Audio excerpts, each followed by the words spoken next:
Hi everyone, welcome to another vlog. So this week we've had a really exciting day. Yesterday it was Liberation Day. What that is the celebration of the day that the German army ended their occupation of the Channel Islands. So in Guernsey we're taught quite a lot about the occupation when we're younger. You know, we're grown up with stories. At school we study the occupation and what it means, but I don't know if there's really much information outside of the Channel Islands. So I'm going to talk about it more on a personal level, what it means to me, some traditions that we have. Thanks, Rollo. Move your butt. So the occupation began in June 1940 and ran until the 9th of May 1945. Hitler wanted his armies on British soil, and he thought that the way into Britain was through the Channel Islands, essentially. Being Crown dependencies, we don't actually have our own army. We don't have anything like that. We depend on Britain's forces. So when they invaded as such, they didn't know that. So 20th of June 1940, the German army actually bombed the harbour in St Peter Port in Guernsey, thinking that our tomato trucks were actually army vehicles, which was obviously not the case. 34 people were actually killed, and I think 70 odd were wounded as well, so it was pretty big. A few days before that, the schools were evacuated, so many children were actually evacuated off the island to the UK, including my grandma when she was younger. So the island had a few days to prepare, but it wasn't prepared for being bombed and to have people killed, so that was a big shock to the island. And 2 days later the occupation formally started. There's an awful lot of stories from the occupation. Every family that has local connections has their own stories. A couple of mine. So my dad's mum was a local girl. She was evacuated. I don't know whether it was with her school or even how old she was, to be honest. I think I was probably 8 when she died, so I wasn't old enough to be interested in the occupation by then. I never got to ask her. But she got evacuated to Yorkshire, and she stayed there after the war ended. So she was away from her parents, from her family. Like a lot of children being evacuated in the war, it must have been awful. It must have been so scary to just go off. Many of them hadn't left the island yet. Many of them were leaving siblings, parents, all their friends. Some of them going to stay with families on their own, which I think is really sad. It must have been terrifying. So she stayed in Yorkshire after the war, met the man that she eventually was going to marry and have 7 children with, one of whom was my dad. So at some point they moved back to Guernsey, settled down back here again, and the rest is history, I guess. So my mum's side are a bit younger than my dad's side, so my mum's parents were only babies during the occupation. I think my grandma was actually born during the occupation, so her parents were here. They stayed here. They had a bit of a homestead to keep, so they stayed. My great grandma was pregnant with my grandma at the time, and she had my great aunt, so my grandma's sister, so she had her as a toddler, so a bit difficult for them to leave, and they weren't old enough to be a school age, so they didn't get evacuated with the school, so they stayed here. Again, I don't have many stories from the occupation from them, but my favourite one that my mum told me was that my great grandpa actually got arrested for stealing wood. So there's a field in a lane called Foots Lane. If you know Guernsey at all, it's the lane opposite the grammar school by the traffic lights. So that field apparently used to have wooden stakes in it, put in by the Germans to stop paratroopers landing and spying and giving aid to the locals, etc., because there was a complete cut-off of communication and food from the outside world. So people were literally starving at this point. It was horrific. So they had no firewood. They had no firewood. They couldn't afford to keep their house heated.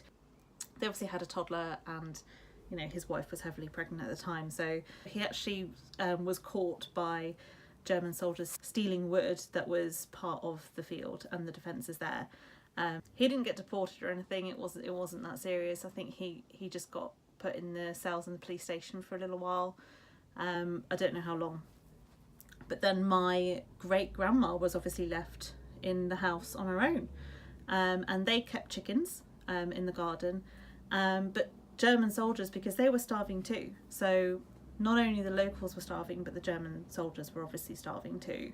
She had to eventually keep her chickens locked away in the cupboard under the stairs so that the Germans wouldn't actually steal them. She'd catch German soldiers breaking into her house just to steal her chickens. So there was actually still a Guernsey police presence at the time. So policemen would come down, and he actually gave her his policeman's whistle. So if somebody broke into her house, she could blow the whistle and scare them away, which I think is really cool. A little bit of, informal policing in a time where actually it was German rule or nothing. So I think it's quite nice that the locals kind of kept a lookout for each other. To this day, we still actually have the whistle somewhere. I don't know where it is, but I remember as a kid having this whistle. It was a really cool silver, long whistle, and I used to play with it as a kid. No idea where it is now. Sorry, Mum. Probably lost it somewhere. So on my fiance Jim's side, his grandparents were actually here during the war as well.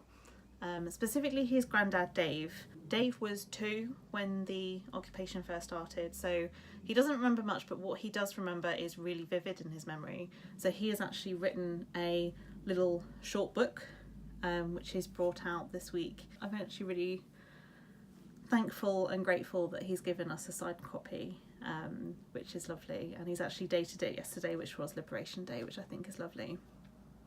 So a little bit of a book plug here, briefly. It's called The Child of the German Occupation by Dave Tostevin. This is Dave right here, and it's got a collection of short stories literally set out as memories. So because I know Dave, when I read this I can actually hear his voice telling it, which is lovely. It's written very informally, and it's just got some really lovely pictures as well. And he was actually based in the upper parishes, so the more rural side of Guernsey. I think a lot of the stories that you tend to hear are based more in St Peter Port and the Bridge, and the more towny areas. Where this is a child who grew up on a farm during the occupation, where there was food shortages, there was people getting deported, there was Jewish people getting sent across to the concentration camps, families being split up. It sounded like a horrible time, but good old Guernsey spirit sort of kept everything together. I mentioned food shortages before. Essentially it came down to what local people were growing in their gardens. There was lots of farming and things like that. The Germans obviously wanted to take a lot of that for themselves. They would steal animals. They would go around and keep an inventory of people's pigs and cows, etc. If you've read the book or seen the film of the Guernsey Literary and Potato Peel Pie Society, I had to say that a few times, you'll see there's a lot of people banding together. They'd keep their own crystal radio sets hidden, which were illegal, just to keep some communication with the outside world or some knowledge of what was going on. There's another well-known local book called The Book of Ebenezer Le Page by G.B. Edwards, and that is so fascinating, and it's just incredibly written. It is literally like sitting next to my granddad and hearing him talk all day about different anecdotes, different stories, different people. It sort of rambles on a bit, and it's quite difficult to figure out which piece of the puzzle you're looking at and which order the stories are going in. It goes backwards and forwards, but it really is like listening to an old man talk about his memories, and it is incredible. And a large part of that is about the occupation.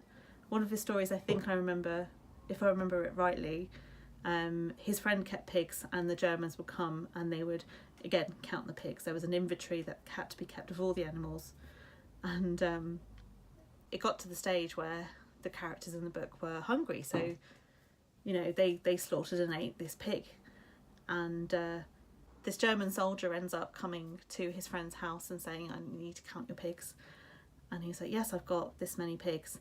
And then between the time of the German soldier going from his friend's house to the next one where there was also supposed to be a pig, Ebenezer and his friend would take that same pig, run it around the back of the houses so that it could be counted again at the next house, just so it wouldn't get caught. There's an insinuation that the German soldier knew what was going on, but they were just there to do their jobs at the end of the day. They just ticked the boxes. So my Liberation Day this year was very similar to what it is every other year, and what it has been for the last 5 or 6 years. So my fiance and I get together with a group of friends that we have, and we go on our old vintage bicycles and we have a bike ride. My bike is an old rally. I think it's about 1950s-ish. Jim's bike is a little bit older than mine, but we collect vintage bikes, and we know lots of other people that do collect them as well, old and young people, and we all get together. We start at the Occupation Museum, work our way through a couple of pubs, which is great, have a couple of drinks, and then wander down to a field or a park or wherever has been arranged to have a big picnic, and it's really, really nice. We get, you know, you've got old and young people there, people that you see only once a year usually, which is lovely. And yeah, and today I'm so sore. I'm absolutely exhausted. We did cycle quite a long way, so yeah, it was great fun. Elsewhere in the island there were loads of different parties. Every Liberation Day, which falls in a weekday, is a public holiday, so I had a day off, most of my friends had days off. I think it's important to remember that some people don't get a day off on bank holidays, people that run their own businesses, self-employed people, and also most people in the hospitality sector don't get a day off either. So I'm by no means saying Liberation Day is amazing because we all get a day off, because we don't. I'm lucky that I do. I work in finance, so a lot of finance places are closed, and I don't have clients that are across the world or anything like that that need me, so I'm just lucky to be in that position. So I do appreciate that some people don't get that freedom. For me, Liberation Day really is about remembering that we are free. Even if we don't get a day off work, we're still free to make our own choices in life. We live in a society where we don't have a curfew at night. We have freedom of the press, we have freedom of speech. We don't have to worry that our families are getting split up, or that our chickens are getting stolen. It's all too easy to forget that these things happened. A lot of people still have relatives today in Guernsey that do still have memories of the occupation. I think it's so important that those memories are kept alive. Like Dave, his memories are now committed to print. You know, he's in his 80s now, and as much as I'd love him to live forever, I know he won't, so we'll always have that to look back on. In fact, I really want to read you an extract of this book, actually, because I think it's really cute. So this one is called Cow Problem with Mr. Gontier. So this is a picture. Nope. So this is the picture that goes with it, and it says, there was a good story doing the rounds at the time that Mr. Gontier, who lived some 2 fields from the farm, was walking back home one evening when he found some old rope in the road, so he picked it up. Mr. John Delisle, our neighbour, was very upset about this, as the rope was owned by him and it was used for tethering the cows in the fields.